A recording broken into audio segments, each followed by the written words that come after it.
Hi, everybody. I'm Rogers Haley, the host of Rogers That, a podcast dedicated to selling without selling out. And today we have a treat for y'all. We're about to bring you some energy that you've never experienced before.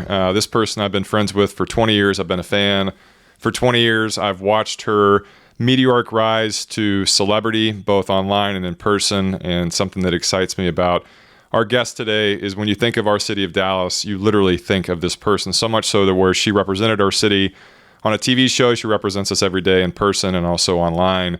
And she's done it her way from the start. And I think that the word polarizing is something I would use to describe our guest, because if you don't know her, you still know about her. And she's lovable, she's bold, and she's owned her brand since day one, so much so to where I'm confident I can tell you that she is the original, the OG influencer, blogger, people that were talking about their clothes, their outfits of the day back when this was just like, what are you talking about? So much so to where before we started, I told her, I remember posting back in the day when stories on Instagram were a thing. I was like, people that think they're bloggers and they can make a career out of it, come on. And she immediately fired back and said, here's proof. So that's a big intro, but the short of it is Courtney Kerr is on the show today, and she has been a part of my life. I don't see her as much as I like to, but she has been consistent.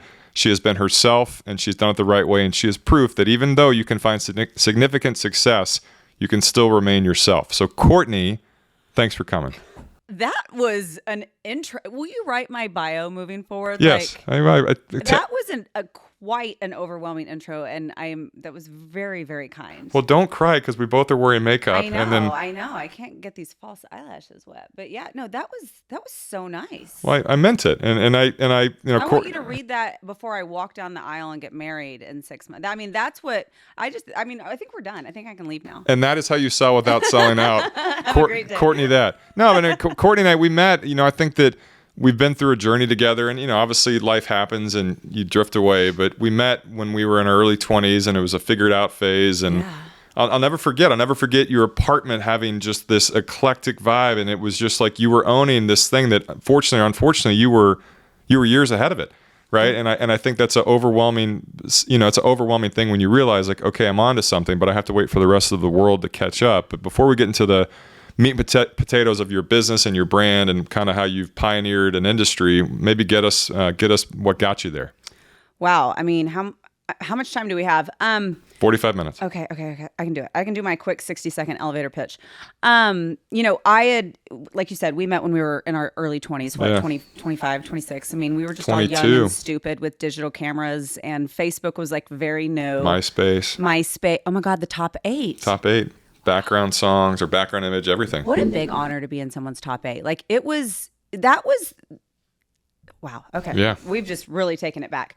No, we were both young. I was working retail. You were having everybody wear a t-shirt.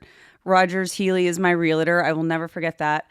I'll never forget the photo of you, Kim Clownauer, Ashley Smith, and Eway, and Tiffany Weiser. Yes. Oh my gosh. Yeah. I'll never forget it. And then I had an orange bandana on. I had bangs then. Wow. Yeah. No, yeah, we were all young and dumb at one point. I mean, I think everyone goes through that phase in their life. And an opportunity came to me to do a reality TV show for Bravo, which it was going to be the first Bravo show that was based in Dallas. It was called Most Eligible Dallas. And without any hesitation, I quickly said yes. And my mother was terrified. But you were already working in fashion at this time. I was working in retail. Yeah, I had been through kind of the retail circuit everywhere from like Calypso, which isn't in business anymore. Madewell, I opened the very first store in the country here in Dallas, Texas, under the guidance of Mickey Drexler, who was the CEO of J. Crew at the time. Then went and worked at Sunglass Hut in regional training for them, like teaching people how to sell sunglasses. And so retail had always been in my DNA, just as a I don't know if we want to use the term entrepreneur or businesswoman, but it was something that I was very familiar and very comfortable doing.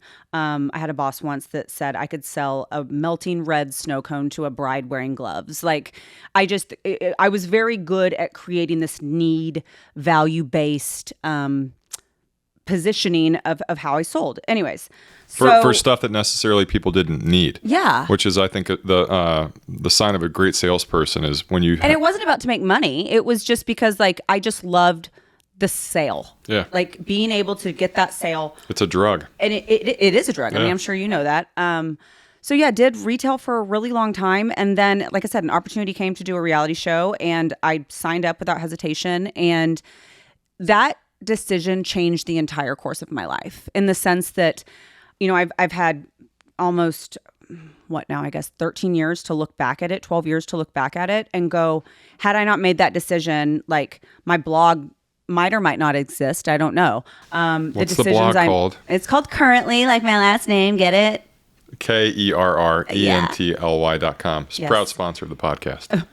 It's under construction right now. So, but wasn't it initially what Courtney wore? It was what Courtney wore. Yeah. I mean, talk about, and it was on Tumblr. Yeah. Another I blast from the was a past. legit. I mean, I still am a fan, but I was a legit fan, not necessarily because of the fashion, but I was like, you're doing something that is so bold, and I would do like something dumb and kind of cheesy, but knew that once I went live with it, it was going to come with some flack. But you did it where you were so far ahead of everybody else. But at the time, it felt very kind of like self-serving, narcissistic in a way that I was like, I'm going to put a picture of my outfit on the internet, and then everyone's going to tell me how cute it is, and then they're going to go buy it because they want to be just like me. Like when I look was back there on benefit it, to you if they would have bought it back in the day? no, I mean you weren't making really any money. Yeah. So a girlfriend of mine, you probably know her, Amber Venz. Yeah. She had just started Reward Style at the time, and was one of the first like affiliate marketing companies for like content creators. And so she said, why don't you post the outfits that you wore on the show onto like a Tumblr? Because I was getting like messages and messages on Twitter at the time after every show would air being like, where'd you get that dress? What lipstick was that? What would you wear on a first date? What's your favorite red lipstick? Do you know a pair of black heels that are comfortable that I could wear to work and then I could also wear on a date? Like it was just those questions came in immediately. And so that was just more of like a solution. Like I'm just going to post the pictures and post where I got them so girls could recreate those looks if they wanted. But simply because you wanted to help, not and because that you is thought you could also monetize. what I still love doing is like educating people about like how to find the best, bronzer, how to put their hair in a high ponytail, how to, dress for your body type. That's all still stuff that I love doing. Huh. So started the blog, whatever you want to call it. And then blogging was a thing back then, right? But it was more like wasn't stream of huge consciousness. yet. Yeah. And then went back to my retail job, with Sunglass Hut after the show ended. And 6 months later, Bravo came to me and said, well, we're not renewing Most Eligible Dallas, but we want to give you a spinoff instead, Courtney Loves Dallas. And you're going to quit your job and you're going to become a blogger full time.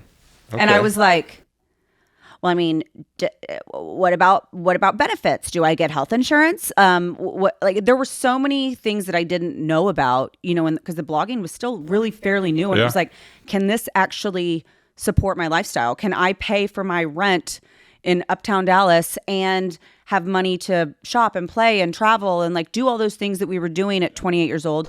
Is this a sustainable career, like long term, or am I just going to do this for like 3 or 4 years and then get back into retail? So I did it because I love a challenge. That's a leap of faith like none other. Well, and when you have a network come to you and go like, we want to create an entire 8-episode show about you, like that made me feel like they had a lot of faith in me. Yeah. And like my ability, and they had a lot of faith in the entertainment of it, in the like that it could be sustainable, that maybe this was an idea that did have legs. Like as much as producers are egging you on in some capacity, there are also people that you become friends with who they believe in you. They're watching everything through the lens too, and they believe in you just as much as the audience does. And so I was like, well, if Bravo thinks I can quit my job and be a blogger, then I guess I'm going to quit my job and be a blogger. So once again, without hesitation, I did it.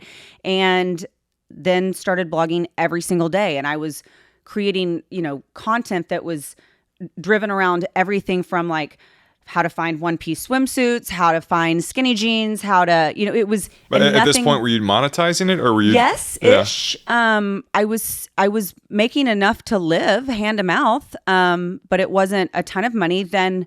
But then after that, I guess was like 2012, 2013. Then all these like affiliate programs come out. People are then wanting to pay bloggers. People are then wanting to sponsor content. And the blogging world really with like to know it just blew up. What was your social media outlet at this time? Like what were you most... I mean, at that point it was still Twitter. It was like, And I had like an email list that girls would sign up and they'd get my blog post and it'd go straight to their email inbox every day. I remember. And so they didn't even have to they could see what was on there that day. I mean, it was kind of like we get from retailers now when you get when they're having a sale or when they have new arrivals. It was the same concept. It was just, email marketing. So yeah, and I was doing all of this. I was an accountant. I was a PR person. I was my own manager. I was legal. I was IT. I mean, I still am doing all those things to some degree. While filming a TV show? Yeah, while filming a TV show life. And trying to have a life and being this single girl who maybe doesn't want to totally sell out to reality TV because I'd like to date. I mean, I'd like to hopefully find somebody who wasn't embarrassed by what I did or said on. Is that where we go like this? We say, yeah. It's all good now. Well done. Yeah. And so Courtney Loves Dallas happened.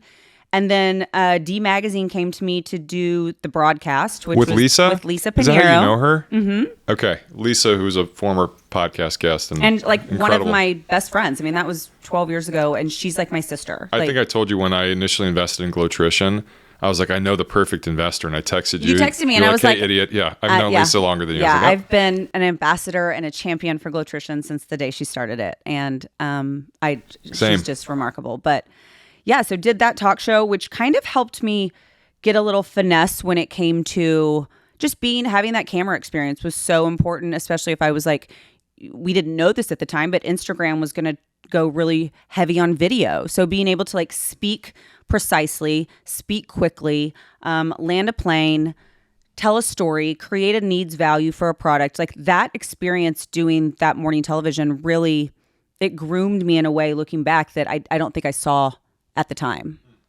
And it's a lot. 60 seconds up yet? But I'm saying this is just obviously it's a pinpointed. It's your personality, to a T. But also just what you did in a short amount of time was literally not heard of because no one else had ever really done it. But what were the moments along the way when you were shifting the blog or the broadcast or whatever, where you're like, okay, I can actually turn this into a business?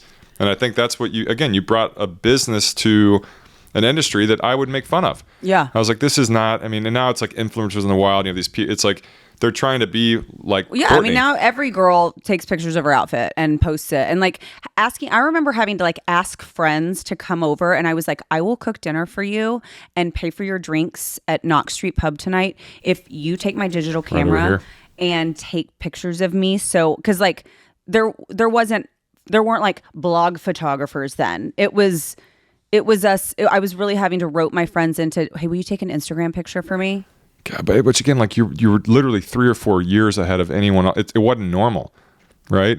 It wasn't as common as it is now. Now taking a selfie is everyone does that. Or you go to Highland Park Village at 7 a.m. on a Saturday. Every girl is there taking pictures. Yeah. It's okay, it's just, bloggers. It's changed so much. And so to see where we were and where we are now with this industry, it's been really remarkable to just be a part of it. So and it's a good lead into a question that I probably should have asked you earlier, but you put yourself on a public platform with you have hundreds of thousands of people following you every single day, which obviously comes with a lot of recognition, a lot of love, but maybe a little bit of people that are not so nice, but you maybe got trained on that organically by being on the TV show. Did you have kind of haters and people that were bad mouthing you? Yeah, I mean, I still do. And I always, joke if I worried about what people thought, I'd never leave my house. It's just, you're not gonna, with a big audience comes, like you said, you use the term polarizing. Some people, you're not gonna be for everybody. Yeah.